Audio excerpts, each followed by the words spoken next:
Hello, welcome friends. Welcome to Manish Sharma channel. हमारे channel का purpose stock market knowledge को एक सिंपलीफाई वे में प्रेजेंट करना है। So let's begin. एंड आज का मार्केट का व्यू देख लेते हैं। आज सेंसेक्स निफ्टी दोनों अप थे। Sensex was up by 271 points, Nifty was up by 73 points. यानी कि सेंसेक्स 0.38% अप था और निफ्टी 0.34% अप थे। एफआईआई की सेलिंग आई आज वापस से 1721 करोड़ की, whereas DII have purchase around 2080 की। सो डोमेस्टिक इंस्टीट्यूशन ने बाई किया, इसके लिए लगता है मार्केट थोड़ा संभला है। और आज एक रिपोर्ट आई थी गोल्डमैन सैक्स की। उन्होंने निफ्टी का टारगेट अपवर्ड ट्रेंड में किया है कि former target was 21,800, now they have revise to 23,800, मतलब 2000 पॉइंट अपसाइड का। ये नॉर्मली ऐसा होता है जब मार्केट खुद ब खुद ऊपर जाता है तो ये अपने टारगेट को अपवर्ड ट्रेंड में ले जाते हैं, और जब मार्केट नेगेटिव जाता होता है तो अपने टारगेट को कम कर देते हैं। This how the brokerage report works. और उनका कहना था कि जैसे रेट कट होगा, लिक्विडिटी फ्लो होगा और इंडिया में काफ़ी लिक्विडिटी आएगी।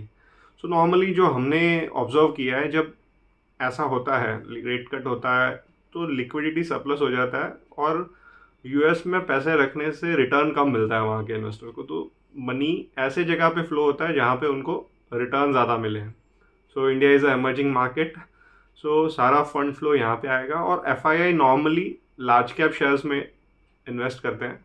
सो नॉर्मली वो लोग बैंक में इन्वेस्ट करते हैं, कंज्यूमर में इन्वेस्ट करते हैं और आईटी सर्विसेज में। सो आपको ये निफ्टी 50 के शेयर्स देखने चाहिए ये टाइम पे। आपके पास है तो उसमें पोजीशन आपको रखनी चाहिए। हमको लगता है कि इसमें थोड़ी अपसाइड आने की अच्छी गुंजाइश है, बिकॉज इंडिया का जो डोमेस्टिक इंस्टीट्यूशनल इन्वेस्टर है और जो रिटेल इन्वेस्टर है, वो जो एसआईपी के थ्रू ज़्यादा fund small cap mid cap में जा रहा है।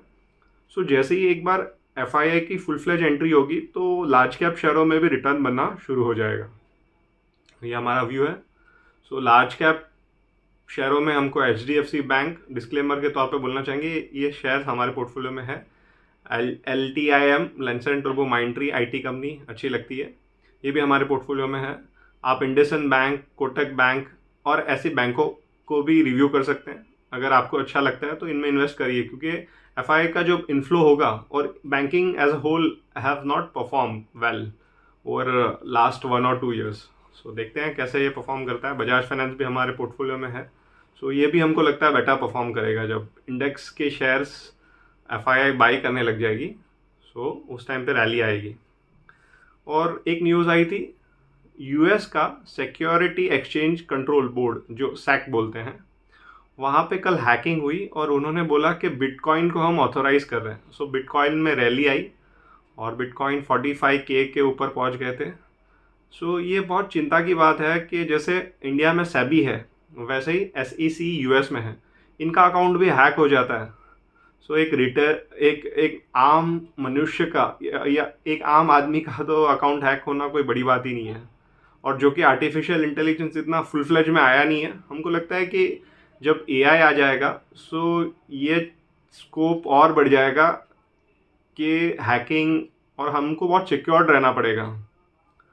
सो ये थी बात। और बोलते हैं एक न्यूज़ और थी कि ऑल अली करके एक यूएस की ऑर्गेनिक फूड बनाने वाली कंपनी थी, तो उनका भी अकाउंट इन्होंने हैक किया और बोला कि इनके प्राइसेस में काफ़ी आगे जाके डिस्काउंट आना है। तो उनके स्टॉक काफ़ी डाउनफॉल चले गए और लोगों ने काफ़ी पैसे बनाए उसमें।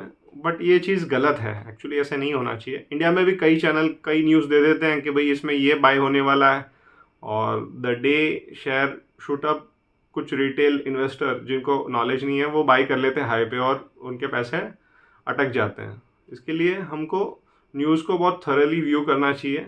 और news based buying is not always advisable, मतलब research based fundamental based buying is always recommended. But ये जब बुल रन होता है तो ऐसी मिस्टेक्स काफ़ी हो जाती है एक आम रिटेल निवेशक से।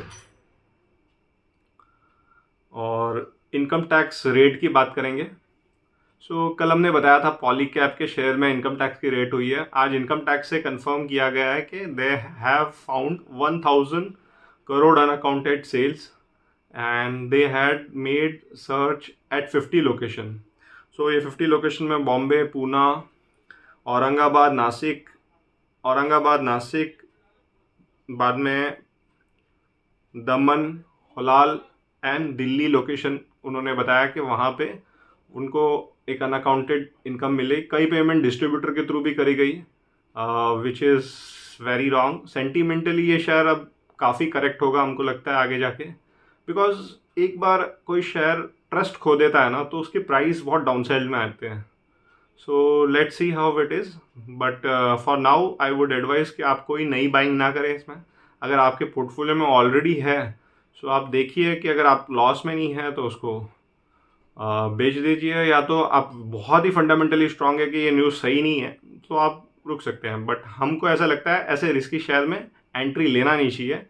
वो आपको बहुत ही आपके वैल्यूएशन से चीप भी मिलता है तो भी नहीं लेना चाहिए, बिकॉज जहाँ पे ट्रस्ट इश्यू आ जाता है, बिकॉज मार्केट सेंटीमेंट पे चलता है, सो नुकसान होता है वैसे इशू में। क्योंकि यस बैंक में भी जब इनिशियली न्यूज़ आई थी कि वो उनके चेयरमैन को रिप्लेस कर रहे थे, तो काफ़ी लोगों ने वो 700 रुपये का शेयर जब 300 हो गया, 200 हो गया, सोचे अरे बहुत गिर गया। 700 का शेयर 200 हो गया, आधे से भी ज़्यादा आपको और कितना गिरेगा। सो वो गिरते गिरते देखो 20 रुपये आ गया था, 15 रुपये आ गया था। तो ऐसे शेयरों में कई बार गड़बड़ हो जाता है। सो सेंटीमेंट जहाँ पे ख़राब होता है उस शेयरों में इन्वेस्टमेंट नहीं करना चाहिए, because you never know what is more wrong in that, what is cooking in the books. और आज वाइब्रेंट गुजरात की न्यूज़ आई, प्राइम मिनिस्टर मोदी के स्टेटमेंट आया, सो हम उनके की हाईलाइट पॉइंट्स आपको बताएंगे। पीएम मोदी सर का स्टेटमेंट आया, उसमें उन्होंने बताया कि India would B soon be third largest economy, and ऐसा बहुत सारी जो वर्ल्ड बैंक है ये सब प्रेडिक्ट कर रहे हैं, बट मोदी जी कह रहे हैं ये हमारी गारंटी है, India definitely will be third biggest economy in the world. Now we are now we are fifth biggest economy after India, China, Japan and then Hong Kong भी है शायद से। So fifth economy we are, सबसे बड़े economy है। Germany भी है शायद से। India seek to make India developed economy by 2047. UAE Sovereign Wealth Fund to begin operation in the GIFT City, Gujarat में है जो GIFT City. Gujarat Summit explore new idea in last 20 years. World is looking at India's as an important pillar of the stability. World is looking at India as a economic powerhouse, वो तो हम देख रहे हैं.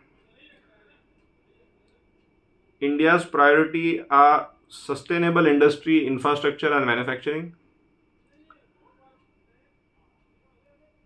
India focus on structural reform in last decade, मतलब 10 सालों में काफ़ी स्ट्रक्चरल चेंजेस मोदी जी के गवर्नमेंट में हुए हैं, हमने देखा है। Be it GST a game changer, be it income tax, be it opening Jan Dhan bank account. So पूरा बोले ना ट्रांसफॉर्मेशन हुआ है ये 10 सालों में। बी इट इंफ्रास्ट्रक्चर, आप रोड देख लीजिए, रेल देख लीजिए, नेटवर्क सबके बड़े हुए हैं, इलेक्ट्रिसिटी देख लीजिए, सब में काम तो बेहतर हुआ है जो हमको 10 सालों में अब रोड पे दिखने लगा है। Be it metro, be it bullet train, be it anything, the work has already been begin. Remove more than 40,000 compliance for ease of doing business, ये सबसे बड़ी इनिशिएटिव है। एज ऑफ बिजनेस की रैंकिंग में इंडिया अभी भी शायद थोड़ा पीछे है, इसमें और बहुत काम करना है। बट 40,000 जो इररिलेवेंट रेगुलेशन है उन्होंने हटाया है for ease of doing business, that is in all is a great achievement as a country.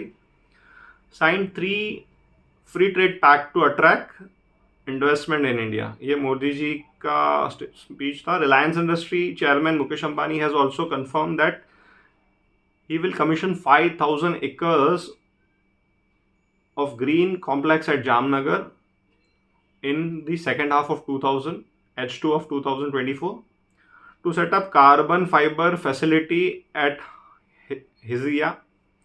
Tata Sons का भी चंद्रशेखर जी का स्पीच में आया, उन्होंने बोला कि they will be constructing 20 gigahertz battery plant to start in 2 months, that is big thing, to invest 2 trillion rupee in Gujarat over 5 years, 2 trillion rupees, this is again big amount.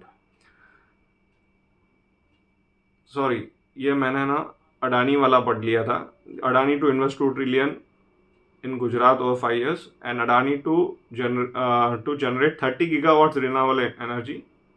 Tata का जो था वो 20 गीगाहर्ट्ज बैटरी प्लांट था in 2 months. Talks on Dholera semiconductor preferably unit almost among over.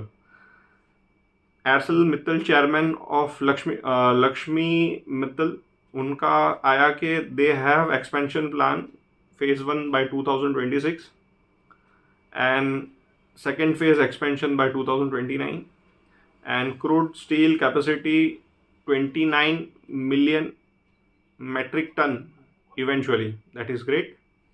Suzuki Motors के भी statement आया कि they are going to invest 350 billion, 100 crore का 1 बिलियन होता है, so 350 billion rupee for second plant in Gujarat. That is bigger amount. So काफ़ी employment generation होगा अगर इतना कैपेक्स इनकर होता है तो. New Gujarat plan to produce 1 million more car, यानी कि 10 लाख कार हर साल मारुति सुजुकी बनाएगी. सो कंट्री का एक्सपोर्ट भी काफ़ी बढ़ना चाहिए. एनवीडिया सीनियर मैनेजर, एनवीडिया जो हमारा रोज का टॉपिक रहता है, जो कि चिप्स बनाते हैं एंड एआई का लीडर है यूएस में, they are going to partner Yotta in setting up data centre in GIFT City. Data center in Gift City to go live by March end. That's great. DP World chairman to invest 3 billion in Kandala terminal over 3 years. 3 billion is a big amount. Micron Technology CEO Sanjay Malhotra to commission Scanon memory assembled by 2025 and to commission Sandan test facility early by 2025 and will create 5,000 direct job at Sadanand है ये जगह का नाम है. सो मुकेश अंबानी जी का statement आया है कि गुजरात खुद 3 ट्रिलियन का इकोनॉमी हो जाएगा by 2047. No power can stop India to become 35 trillion economy by 2047. So 35 trillion हो गए तो मेरे को लगता है India would be at top 2 और 3 एट दैट टाइम. सो ये था वाइब्रेंट समिट का न्यूज़. और for this video this much only. But आपके क्वालिटी शेयर्स रिव्यू करते रहिए निफ्टी टॉप 50 में, निफ्टी 50 शेयर्स में. जिस कंपनी में सेल्स ग्रोथ अच्छी है मोर देन 20, जिस कंपनी में return on equity more than 20-25 है, जिस कंपनी में प्राइस अर्निंग तो ठीक है, हमारा ग्रोथ वाला फॉर्मूले से आप वैल्यूएशंस देख सकते हैं, जिस कंपनी में ऑपरेटिंग मार्जिन भी अच्छा है, वैसे कंपनी को आप आइडेंटिफाई करिए, रिव्यू करें, खुद देखिए और इन्वेस्ट करिए. जब एफआई इन्वेस्ट करेंगे तो ये लार्ज कैप शेयरों में भी काफ़ी अच्छी रैली आएगी. For now happy investing. Keep liking our channel, keep sharing our channel. Thank you. Bye bye.